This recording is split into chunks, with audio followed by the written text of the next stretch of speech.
ਵਾਹਿਗੁਰੂ ਜੀ ਕਾ ਖਾਲਸਾ ਵਾਹਿਗੁਰੂ ਜੀ ਕੀ ਫਤਿਹ। ਪਿਛਲੀ ਵੀਡੀਓ ਵਿੱਚ ਅਸੀਂ ਵਿਚਾਰ ਕੀਤੀ ਕਿ ਗੁਰੂ ਤੇਗ ਬਹਾਦਰ ਸਾਹਿਬ ਨੇ ਭਾਰਤ ਦੇ ਵੱਖ-ਵੱਖ ਰਾਜਾਂ ਵਿੱਚ ਯਾਤਰਾਵਾਂ ਕਰਕੇ ਜਿੱਥੇ ਧਰਮ ਪ੍ਰਚਾਰ ਦਾ ਕੰਮ ਕੀਤਾ, ਉੱਥੇ ਹੱਕ ਸੱਚ ਦੇ ਰਸਤੇ 'ਤੇ ਚੱਲਣ ਅਤੇ ਅਨਿਆਂ ਵਿਰੁੱਧ ਡਟਣ ਲਈ ਵੀ ਪ੍ਰੇਰਿਤ ਕੀਤਾ।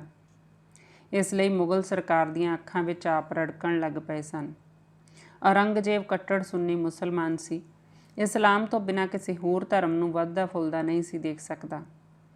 ਉਸ ਨੇ ਹਿੰਦੂਆਂ ਅਤੇ ਸਿੱਖਾਂ ਦੇ ਧਾਰਮਿਕ ਸਥਾਨਾਂ ਨੂੰ ਢਾਹਿਆ, ਗੈਰ ਮੁਸਲਮਾਨਾਂ 'ਤੇ ਕਰ ਲਾਏ, ਉਹਨਾਂ ਨੂੰ ਨੌਕਰੀਆਂ ਤੋਂ ਕੱਢਿਆ ਗਿਆ, ਧੱਕੇ ਨਾਲ ਲੋਕਾਂ ਨੂੰ ਇਸਲਾਮ ਗ੍ਰਹਿਣ ਕਰਵਾਇਆ ਜਾਣ ਲੱਗਿਆ।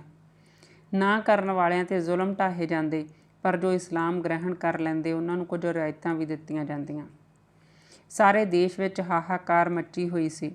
ਕਸ਼ਮੀਰ ਵਿੱਚ ਇਹ ਜ਼ੁਲਮ ਕੁਝ ਵਧੇਰੇ ਹੀ ਹੋ ਰਹੇ ਸਨ, ਕਿਉਂਕਿ ਇਹ ਇਲਾਕਾ ਭਾਰਤ ਦਾ ਸਵਰਗ ਮੰਨਿਆ ਜਾਂਦਾ ਸੀ।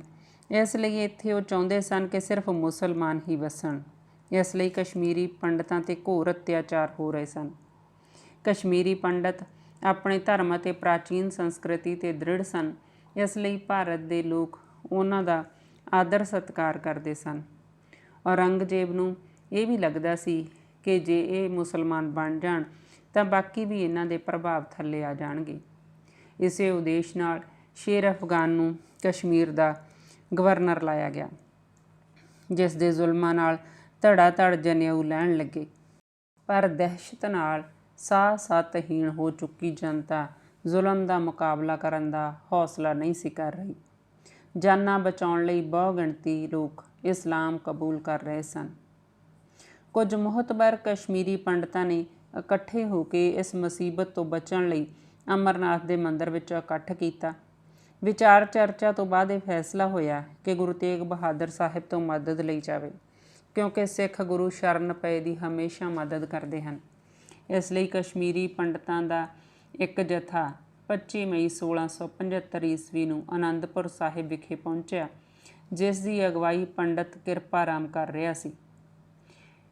ਉਹਨਾਂ ਨੇ ਗੁਰੂ ਜੀ ਨੂੰ ਆਪਣੇ ਨਾਲ ਹੁੰਦੇ ਜ਼ੁਲਮਾਂ ਦੀ ਵਿਥਿਆ ਸੁਣਾਈ ਅਤੇ ਮਦਦ ਲਈ ਬੇਨਤੀ ਕੀਤੀ। ਗੁਰੂ ਸਾਹਿਬ ਨੇ ਪੰਡਤਾਂ ਦੀਆਂ ਗੱਲਾਂ ਸੁਣੀਆਂ ਅਤੇ ਗੰਭੀਰ ਹੋ ਗਏ। ਪਿਤਾ ਜੀ ਨੂੰ ਚੁੱਪ ਦੇਖ ਕੇ ਬਾਲਕ ਗੋਬਿੰਦ ਰਾਏ, ਜੋ ਉਸ ਸਮੇਂ ਕੇਵਲ 9 ਵਰ੍ਹਿਆਂ ਦੇ ਸਨ, ਪਿਤਾ ਤੋਂ ਪੁੱਛਿਆ ਕਿ ਕੀ ਸਮੱਸਿਆ ਹੈ, ਤੁਸੀਂ ਚੁੱਪ ਕਿਉਂ ਹੋ ਗਏ? ਗੁਰੂ ਜੀ ਨੇ ਦੱਸਿਆ ਕਿ ਪੁੱਤਰ, ਹਿੰਦੂ ਧਰਮ ਦੀ ਰੱਖਿਆ ਲਈ ਕਿਸੇ ਮਹਾਂਪੁਰਸ਼ ਨੂੰ ਕੁਰਬਾਨੀ ਦੇਣੀ ਪਵੇਗੀ। ਤਾਂ ਬਾਲਕ ਗੋਬਿੰਦ ਰਾਏ ਨੇ ਸਹਿਜ ਸੁਭਾਅ ਕਹਿ ਦਿੱਤਾ ਕਿ ਆਪ ਤੋਂ ਵੱਡਾ ਮਹਾਂਪੁਰਸ਼ ਹੋਰ ਕੌਣ ਹੋ ਸਕਦਾ ਹੈ, ਜੋ ਮਜ਼ਲੂਮਾਂ ਦੀ ਰੱਖਿਆ ਕਰੇ। ਗੁਰੂ ਸਾਹਿਬ ਪੁੱਤਰ ਦੀ ਗੱਲ ਸੁਣ ਕੇ ਪ੍ਰਸੰਨ ਹੋ ਗਏ। ਉਹਨਾਂ ਨੇ ਕਸ਼ਮੀਰੀ ਪੰਡਤਾਂ ਨੂੰ ਕਿਹਾ ਕਿ ਜਾਓ, ਆਪਣੇ ਹਾਕਮ ਨੂੰ ਸੁਨੇਹਾ ਦਿਓ ਕਿ ਸਾਡਾ ਮੁਖੀ ਗੁਰੂ ਤੇਗ ਬਹਾਦਰ ਹੈ। ਜੇ ਤੁਸੀਂ ਉਸ ਨੂੰ ਮੁਸਲਮਾਨ ਬਣਾ ਲਵੋ ਤਾਂ ਅਸੀਂ ਸਾਰੇ ਮੁਸਲਮਾਨ ਬਣ ਜਾਵਾਂਗੇ। ਪੰਡਤ ਮਨ 'ਚ ਆਸ ਲੈ ਕੇ ਖੁਸ਼ੀ-ਖੁਸ਼ੀ ਵਾਪਸ ਚਲੇ ਗਏ।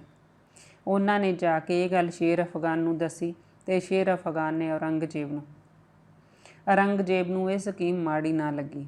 ਉਸ ਨੇ ਸੋਚਿਆ ਕਿ ਇਹ ਤਾਂ ਸਗੋਂ ਸੌਖਾ ਕੰਮ ਹੈ, ਇੱਕ ਬੰਦੇ ਨੂੰ ਮੁਸਲਮਾਨ ਬਣਾਇਆ ਜੇ ਸਾਰੇ ਮੁਸਲਮਾਨ ਬਣਦੇ ਨੇ। ਔਰੰਗਜ਼ੇਬ ਨੇ ਗੁਰੂ ਜੀ ਦੀ ਗ੍ਰਿਫਤਾਰੀ ਦਾ ਹੁਕਮ ਜਾਰੀ ਕਰ ਦਿੱਤਾ।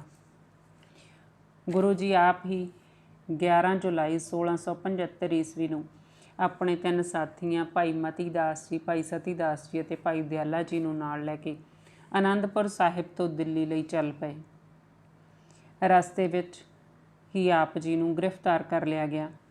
ਆਪ ਜੀ ਨੂੰ ਕਿੱਥੋਂ ਗ੍ਰਿਫਤਾਰ ਕੀਤਾ ਗਿਆ, ਇਸ ਬਾਰੇ ਇਤਿਹਾਸਕਾਰਾਂ ਵਿੱਚ ਮਤਭੇਦ ਹੈ। ਗੁਰੂ ਸਾਹਿਬ ਨੂੰ ਦਿੱਲੀ ਔਰੰਗਜ਼ੇਬ ਸਾਹਮਣੇ ਪੇਸ਼ ਕੀਤਾ ਗਿਆ। ਗੁਰੂ ਸਾਹਿਬ ਨੂੰ ਕਿਹਾ ਗਿਆ ਕਿ ਇਸਲਾਮ ਕਬੂਲ ਕਰੋ ਜਾਂ ਮਰਨ ਲਈ ਤਿਆਰ ਹੋ ਜਾਵੋ। ਇੱਕ ਪਾਸੇ ਮੌਤ ਹੈ, ਦੂਸਰੇ ਪਾਸੇ ਸੁਨਹਿਰਾ ਭਵਿੱਖ। ਤਰ੍ਹਾਂ ਤਰ੍ਹਾਂ ਦੇ ਲਾਲਚ ਗੁਰੂ ਜੀ ਨੂੰ ਦਿੱਤੇ ਗਏ, ਪਰ ਗੁਰੂ ਜੀ ਨਾ ਮੰਨੇ। ਫਿਰ ਅਤਿਆਚਾਰਾਂ ਦਾ ਦੌਰ ਸ਼ੁਰੂ ਹੋਇਆ, ਪਰ ਗੁਰੂ ਜੀ 'ਤੇ ਨਾ ਹੀ ਕਿਸੇ ਲਾਲਚ ਨੇ ਅਤੇ ਨਾ ਹੀ ਕਿਸੇ ਜ਼ੁਲਮ ਨੇ ਕੋਈ ਪ੍ਰਭਾਵ ਪਾਇਆ। ਉਹ ਚਟਾਨ ਵਾਂਗ ਅਡੋਲ ਰਹੇ। ਆਪ ਦੀ ਅਡੋਲਤਾ ਦੇਖ ਕੇ ਔਰੰਗਜ਼ੇਬ ਅੰਦਰੋਂ ਹਿੱਲ ਗਿਆ। ਉਸ ਨੇ ਸੋਚਿਆ ਕਿ ਗੁਰੂ ਜੀ ਦੇ ਸਾਥੀਆਂ ਨੂੰ ਇਹਨਾਂ ਦੇ ਸਾਹਮਣੇ ਤਸੀਹੇ ਦੇ ਕੇ ਮਾਰਿਆ ਜਾਵੇ ਤਾਂ ਸ਼ਾਇਦ ਉਹਨਾਂ ਦਾ ਹਸ਼ਰ ਦੇਖ ਕੇ ਡੋਲ ਜਾਣ। ਭਾਈ ਮਤੀ ਦਾਸ ਅਤੇ ਸਤੀ ਦਾਸ ਦੋਵੇਂ ਭਰਾ ਸਨ। ਇਹਨਾਂ ਦੇ ਪਿਤਾ ਹੀਰਾਨੰਦ ਗੁਰੂ ਹਰਗੋਬਿੰਦ ਸਾਹਿਬ ਦੇ ਸਮੇਂ ਸੈਨਿਕ ਦੇ ਤੌਰ 'ਤੇ ਯੁੱਧਾਂ ਵਿੱਚ ਬੜੀ ਵੀਰਤਾ ਨਾਲ ਲੜੇ ਸਨ। ਭਾਈ ਮਤੀ ਦਾਸ ਗੁਰੂ ਸਾਹਿਬ ਦਾ ਵਿੱਤੀ ਕੰਮ ਵੀ ਦੇਖਦੇ ਸਨ, ਇਸ ਲਈ ਉਹਨਾਂ ਨੂੰ ਦੀਵਾਨ ਮਤੀ ਦਾਸ ਵੀ ਕਿਹਾ ਜਾਂਦਾ ਸੀ।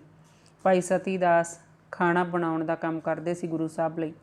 ਦੋਵੇਂ ਭਰਾ 2 ਸਾਲ ਅਸਾਮ ਵਿੱਚ ਵੀ ਗੁਰੂ ਸਾਹਿਬ ਦੇ ਨਾਲ ਰਹੇ ਸਨ। ਭਾਈ ਦਿਆਲਾ ਜੀ ਵੀ ਗੁਰੂ ਜੀ ਦੇ ਬਹੁਤ ਨਜ਼ਦੀਕੀ ਸਿੱਖਾਂ ਵਿੱਚੋਂ ਸਨ। ਪਟਨਾ ਸਾਹਿਬ ਵਿਖੇ ਸੰਗਤਾਂ ਦੇ ਮੁਖੀ ਵਜੋਂ ਕੰਮ ਕਰਦੇ ਸਨ ਅਤੇ ਉਹ ਪੂਰਬੀ ਪਾਸੇ ਦੇ ਮਸੰਦਾਂ ਦੇ ਇੰਚਾਰਜ ਸਨ। ਗੁਰੂ ਸਾਹਿਬ ਨੂੰ ਪੁੱਤਰ ਜਨਮ ਦੀ ਸੂਚਨਾ ਵੀ ਭਾਈ ਦਿਆਲਾ ਜੀ ਨੇ ਹੀ ਭੇਜੀ ਸੀ। ਤਿੰਨਾਂ ਨੂੰ ਲਾਲਚ ਦਿੱਤੇ ਗਏ, ਪਰ ਕਿਸੇ ਚੀਜ਼ ਦਾ ਕੋਈ ਅਸਰ ਨਾ ਹੋਇਆ।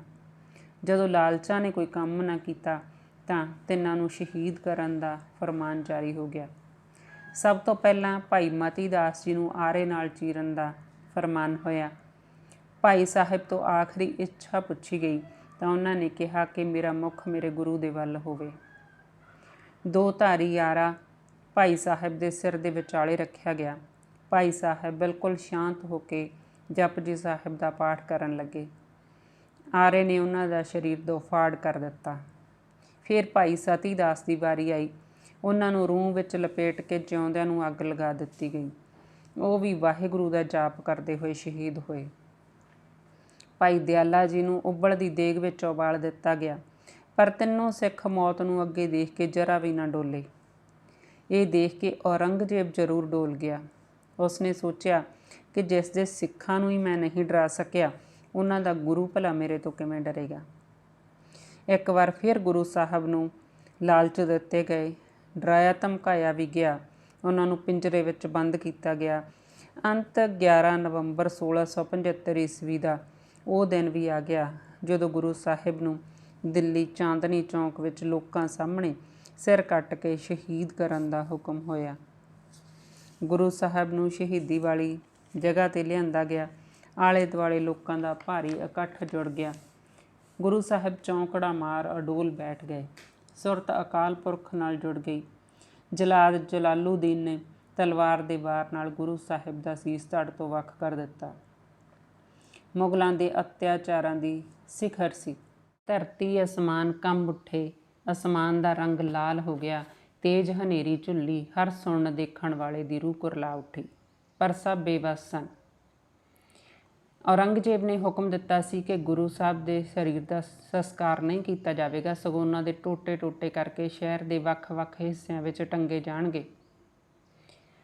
ਕਿਹਾ ਜਾਂਦਾ ਹੈ ਕਿ ਉਸ ਸਮੇਂ ਤੇਜ਼ ਹਨੇਰੀ ਆਈ, ਜਿਸ ਦਾ ਫਾਇਦਾ ਉਠਾ ਕੇ ਭਾਈ ਜੈਤਾ ਜੀ ਨੇ ਗੁਰੂ ਜੀ ਦਾ ਸੀਸ ਸੰਭਾਲਿਆ ਅਤੇ ਭਾਈ ਲੱਖੀ ਸ਼ਾਹ ਬਣਜਾਰੇ ਨੇ ਆਪਣੇ ਰੂੰ ਦੇ ਗੱਡੇ ਵਿੱਚ ਗੁਰੂ ਜੀ ਦਾ ਧੜ ਛੁਪਾ ਲਿਆ।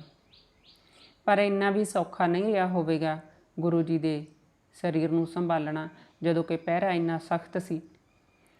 ਬਲਦੇਵ ਸਿੰਘ ਆਪਣੀ ਰਚਿਤ ਪੁਸਤਕ ਪੰਜਵਾਂ ਸਾਹਿਬਜ਼ਾਦਾ ਵਿੱਚ ਲਿਖਦੇ ਹਨ ਕਿ ਉਸ ਸਮੇਂ ਭਾਈ ਜੈਤਾ ਜੀ ਅਤੇ ਉਹਨਾਂ ਦੇ ਪਿਤਾ ਭਾਈ ਸਦਾਨੰਦ ਜੀ ਉੱਥੇ ਮੌਜੂਦ ਸਨ। ਗੁਰੂ ਜੀ ਦਾ ਸਰੀਰ ਉੱਥੇ ਪਿਆ ਰਿਹਾ ਸ਼ਾਮ ਤੱਕ, ਤਾਂ ਭਾਈ ਸਦਾਨੰਦ ਨੇ ਆਪਣੇ ਪੁੱਤਰ ਨੂੰ ਹੁਕਮ ਕੀਤਾ ਕਿ ਤੂੰ ਮੇਰਾ ਸਿਰ ਧੜ ਨਾਲੋਂ ਵੱਖ ਕਰਕੇ ਦੁਸ਼ਮਣ ਨੂੰ ਭੁਲੇਖਾ ਪਾਉਣ ਲਈ ਮੇਰਾ ਸਰੀਰ ਗੁਰੂ ਜੀ ਦੇ ਸਰੀਰ ਨਾਲ ਬਦਲ ਦੇ। ਭਾਈ ਜੈਤਾ ਜੀ ਨੇ ਆਪਣੇ ਪਿਤਾ ਦੇ ਹੁਕਮ ਨੂੰ ਮੰਨਦੇ ਹੋਏ ਇਸੇ ਤਰ੍ਹਾਂ ਕੀਤਾ, ਆਪਣੇ ਪਿਤਾ ਦੀ ਕੁਰਬਾਨੀ ਦਿੱਤੀ ਅਤੇ ਭਾਈ ਸਦਾਨੰਦ ਦਾ ਸਰੀਰ ਗੁਰੂ ਜੀ ਦੇ ਸਰੀਰ ਨਾਲ ਬਦਲਿਆ ਗਿਆ। ਭਾਈ ਜੈਤਾ ਜੀ ਨੇ ਸੀਸ ਸੰਭਾਲਿਆ ਅਤੇ ਭਾਈ ਲੱਖੀ ਸ਼ਾਹ ਬਣਜਾਰੇ ਨੇ ਗੁਰੂ ਜੀ ਦੇ ਧੜ ਨੂੰ ਸੰਭਾਲਿਆ। ਲੱਖੀ ਸ਼ਾਹ ਬਣਜਾਰੇ ਨੇ ਆਪਣੇ ਘਰ ਨੂੰ ਅੱਗ ਲਾਈ ਦੁਸ਼ਮਣ ਨੂੰ ਭੁਲੇਖਾ ਪਾਉਣ ਲਈ, ਤਾਂ ਕਿ ਕਿਸੇ ਨੂੰ ਸ਼ੱਕ ਨਾ ਹੋਵੇ। ਘਰ ਨੂੰ ਅੱਗ ਲਾ ਕੇ ਰੌਲਾ ਪਾਇਆ ਕਿ ਮੇਰੇ ਘਰ ਨੂੰ ਅੱਗ ਲੱਗ ਗਈ ਹੈ। ਇਸ ਤਰ੍ਹਾਂ ਉਸਨੇ ਗੁਰੂ ਜੀ ਦੇ ਧੜ ਦਾ ਸੰਸਕਾਰ ਕੀਤਾ। ਇਸ ਜਗ੍ਹਾ ਹੁਣ ਗੁਰਦੁਆਰਾ ਰਕਾਬਗੰਜ ਸਾਹਿਬ ਸੁਸ਼ੋਭਿਤ ਹੈ। ਜਿੱਥੇ ਗੁਰੂ ਜੀ ਨੂੰ ਸ਼ਹੀਦ ਕੀਤਾ ਗਿਆ ਉੱਥੇ ਗੁਰਦੁਆਰਾ ਸੀਸਗੰਜ ਸਾਹਿਬ ਸੁਸ਼ੋਭਿਤ ਹੈ। ਭਾਈ ਜੈਤਾ ਜੀ ਪਤਾ ਨਹੀਂ ਕਿੰਨੀਆਂ ਕੁ ਮੁਸੀਬਤਾਂ ਨਾਲ ਮੱਥਾ ਲਾਉਂਦੇ ਹੋਏ ਦਿੱਲੀ ਤੋਂ ਅਨੰਦਪੁਰ ਸਾਹਿਬ ਪਹੁੰਚੇ। 16 ਨਵੰਬਰ 1675 ਈਸਵੀ ਨੂੰ ਉਹ ਅਨੰਦਪੁਰ ਸਾਹਿਬ ਪਹੁੰਚੇ, ਜਿੱਥੇ ਬਾਲਕ ਗੋਬਿੰਦ ਰਾਏ ਨੇ, ਜੋ ਬਾਅਦ ਦੇ ਵਿੱਚ ਗੁਰੂ ਗੋਬਿੰਦ ਸਿੰਘ ਜੀ ਕਹਾਏ, ਭਾਈ ਜੈਤਾ ਜੀ ਨੂੰ ਗਲ ਨਾਲ ਲਾਇਆ ਅਤੇ ਰੰਗਰੇਟਾ ਗੁਰੂ ਕਾ ਬੇਟਾ ਕਿਹਾ। ਸਿੱਖ ਸੰਗਤਾਂ ਨੇ ਬਹੁਤ ਹੀ ਸਤਿਕਾਰ ਸਹਿਤ ਗੁਰੂ ਸਾਹਿਬ ਦੇ ਸੀਸ ਦਾ ਸੰਸਕਾਰ ਕੀਤਾ। ਇਸ ਜਗ੍ਹਾ ਹੁਣ ਗੁਰਦੁਆਰਾ ਸੀਸਗੰਜ ਸਾਹਿਬ ਅਨੰਦਪੁਰ ਸਾਹਿਬ ਵਿਖੇ ਸੁਸ਼ੋਭਿਤ ਹੈ। ਗੁਰੂ ਸਾਹਿਬ ਨੇ ਆਪਣੀ ਸ਼ਹਾਦਤ ਦੇ ਕੇ ਇੱਕ ਵੱਖਰੀ ਉਦਾਹਰਨ ਪੇਸ਼ ਕੀਤੀ। ਉਹਨਾਂ ਨੇ ਹਿੰਦੂ ਧਰਮ ਦੀ ਰੱਖਿਆ ਲਈ ਅਤੇ ਦੇਸ਼ ਨੂੰ ਨਿਰਦਈ ਹਕੂਮਤ ਦੇ ਪੰਜੇ ਵਿੱਚੋਂ ਛਡਾਉਣ ਵਾਸਤੇ ਕੌਮ ਨੂੰ ਤਿਆਰ ਕਰਨ ਲਈ ਮਹਾਨ ਕੁਰਬਾਨੀ ਕੀਤੀ। ਇਸ ਤਰ੍ਹਾਂ ਆਪ ਹਿੰਦ ਦੀ ਚਾਦਰ ਬਣੇ।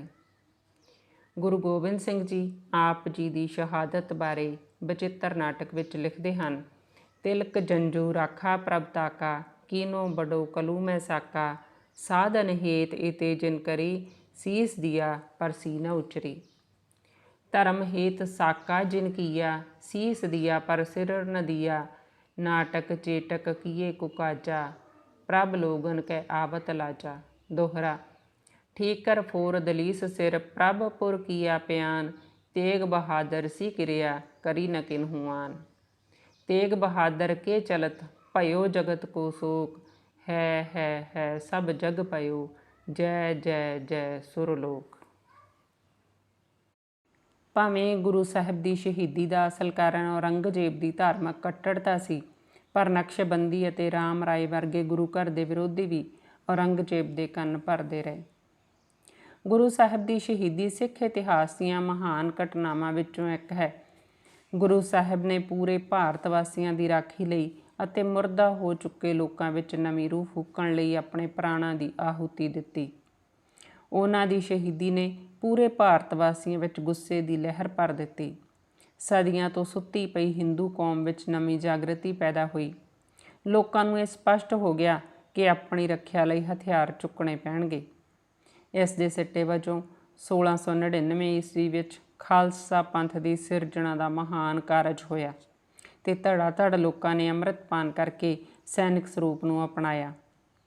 ਉਹਨਾਂ ਦੇ ਮਰ ਚੁੱਕੇ ਹੌਸਲੇ ਫਿਰ ਜੀਵਿਤ ਹੋ ਗਏ। ਅਜਿਹੀ ਸਿਰਲੱਥ ਕੌਮ ਖੜੀ ਹੋਈ ਜਿਸ ਨੇ ਮੁਗਲਾਂ ਅਤੇ ਅਫਗਾਨਾਂ ਦੇ ਨੱਕ ਵਿੱਚ ਦਮ ਕਰਕੇ ਉਹਨਾਂ ਨੂੰ ਭਜਾਇਆ।